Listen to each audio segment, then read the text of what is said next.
Ley especial para la liberación de Venezuela marca la ruta para lograr la transición. Una herramienta más para lograr la democracia en Venezuela, dijo el presidente encargado del país y de la Asamblea Nacional, Juan Guaidó, es la ley especial del Fondo para la Liberación de Venezuela y Atención de Casos de Salud de Riesgo Vital, aprobada por el Parlamento Nacional este jueves. Agradezco el trabajo de la Comisión Permanente de Finanzas de la Asamblea Nacional para que hoy hayamos podido aprobar la ley que marca una ruta clara para lograr la transición en Venezuela. Tenemos una estrategia y vamos a usar todas las herramientas necesarias para lograr una transición a la democracia en el país. Contamos con el respaldo del mundo. Recordó que la ordenanza es producto de las capacidades construidas con esfuerzo y sacrificio para atender al pueblo venezolano. El pasado martes 18 de febrero fue presentado en sesión ordinaria de la Asamblea Nacional el anteproyecto de ley especial del Fondo para la Liberación de Venezuela y Atención de Casos de Salud de Riesgo Vital, y 11 días después, basados en la urgencia parlamentaria en segunda discusión, fue aprobada por unanimidad en la sesión de este 27 de febrero para hacerlo ley.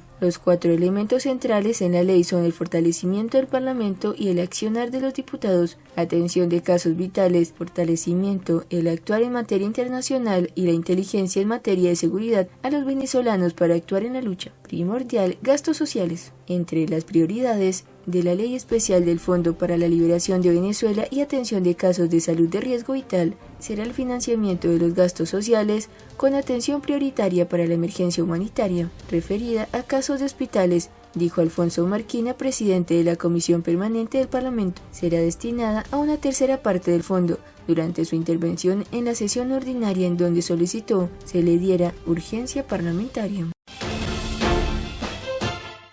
Cuba patalea y dice que ha tenido que comprar crudo con buque incluido para evitar sanciones de Estados Unidos. Cuba, que enfrenta escasez de combustible, debió comprar un embarque de petróleo incluyendo el navío que lo transportaba, ya que su propietario se negó a traerla por miedo a las sanciones de Estados Unidos, informó el gobierno. Hemos tenido que llegar al punto de tener que comprar un barco que se encuentra en las inmediaciones de nuestras costas, comprar el barco porque se ha negado el armador a combustible dentro, combustible nuestro, informó el ministro de Transporte Eduardo Rodríguez en declaraciones a la televisión estatal. Sin mencionar la procedencia del crudo y la bandera del buque, Rodríguez explicó que el barco no ha querido y hemos tenido que comprar el barco, con dinero que hemos tenido que sacar de los limitados recursos financieros que dispone el país para poder acceder a ese combustible. Rodríguez no detalló cuándo ocurrió esa operación. Cuba produce apenas el 32% del combustible que consume con el fin de generar energía. El restante 68% debe ser importado,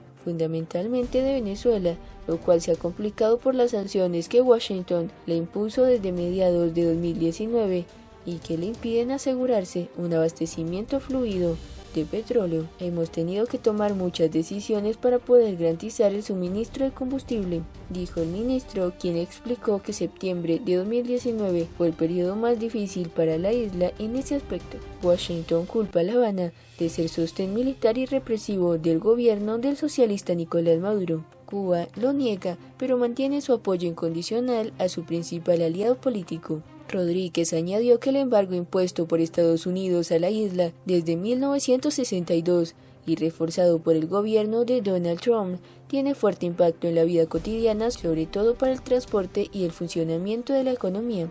Recientemente teníamos comprados 2 aviones para la transportación aérea, precisó el ministro, pero el vendedor rompió el contrato por temor a la aplicación de una ley que sanciona a firmas extranjeras que hagan negocio en la isla con bienes nacionalizados por la revolución de Fidel Castro. La ley, conocida como Hart-Burton, fue reactivada el año pasado por Donald Trump. Debido a esa misma ley, una importante compañía internacional canceló las inversiones de modernización de aeropuertos cubanos, detalló el ministro Rodríguez. No proporcionó el nombre de las empresas, pero es conocido que firmas europeas estuvieron interesadas en esos negocios.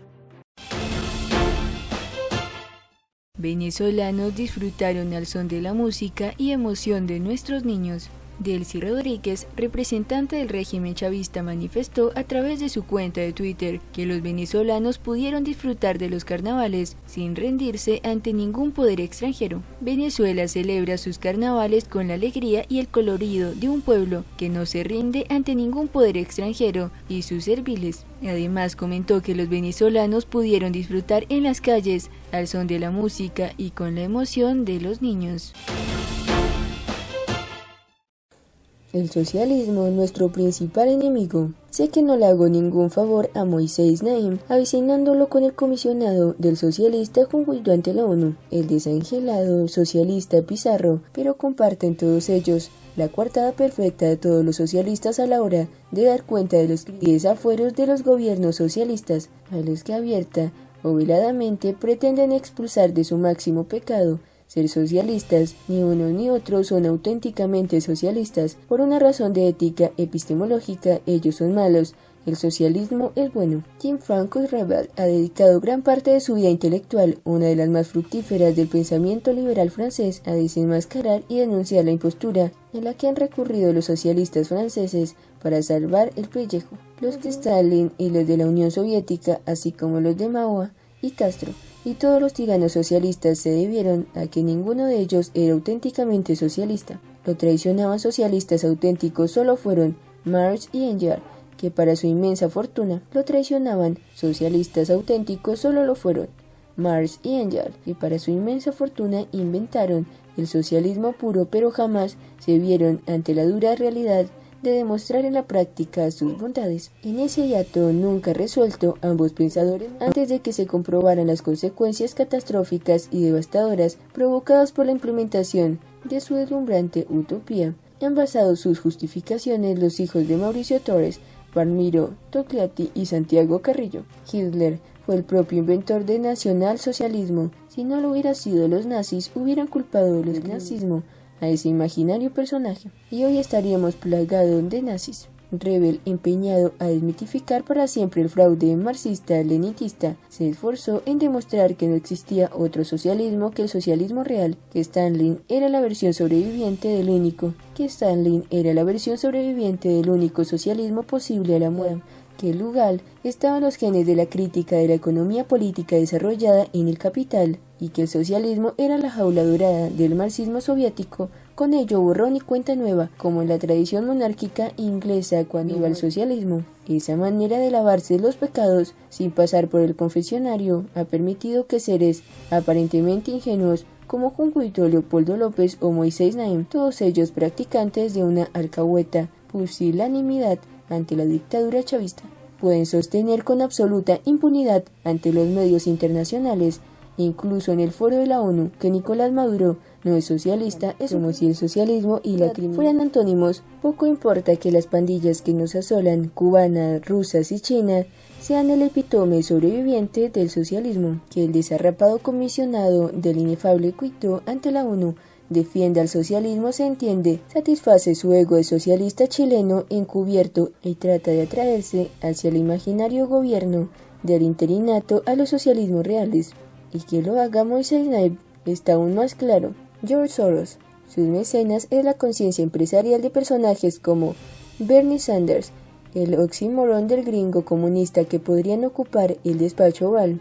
Todos ellos charlantes del socialismo bien pensante, como un doble efecto, como lo quería el primer embajador de los Estados Unidos ante Hugo Chávez cuando decían: miren sus manos, no sus labios. Creía el tonto de John Maystor que en el fondo el milico era un buen muchacho, aunque fanfarrón y un tanto mal hablado, como lo decía Poleo. Pedía que viéramos sus obras. Hoy no solo lo estamos viendo, lo estamos sufriendo, sin que tras 20 años el Departamento de Estado despierte del encantamiento e insista en desconocer la que para la seguridad hemisférica significa el castrocomunismo revivido por el chavismo venezolano. Ya despastó al país más rico de América Latina y lleva al infierno a 500.000 de venezolanos. El socialismo de todo matiz y toda proveniencia, sea el de Leopoldo y de Guaidó, el de Pedro Sánchez y Pablo Iglesias, o el de Díaz-Canel y Nicolás Maduro, es el único de la región, es el imperativo categórico de los intelectuales como Moisés Naim y su mecenas George Soros. Bernie Sanders ya está a la vuelta de la esquina. En cualquier momento nos salta un chavista norteamericano. De todo hay en la viña del Señor.